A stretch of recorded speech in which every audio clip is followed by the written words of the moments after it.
Good morning, everybody.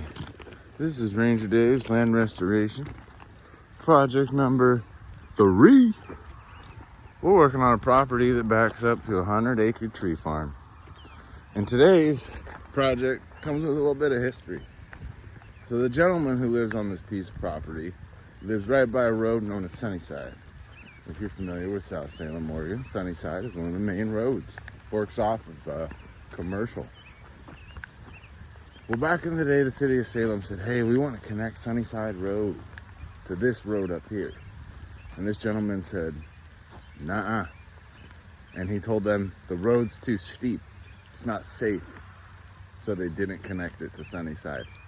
40 years later, and this view remains the same thanks to this gentleman right here with this 1.5-acre property butting up to a 100-acre tree farm. So these farmers would also have had to deal with the negative repercussions of having a main roadway through their agricultural land, which, wouldn't you know it, it's a staple farm in our community, Douglas fir Christmas trees. Oh, right up against some white oaks, a vital piece of the ecosystem within the Willamette Valley. Yeah, I'm sorry the city of Salem had it wrong, thinking they needed to put a road in here. Had they done so, I wouldn't be looking at this view right here, right now, today.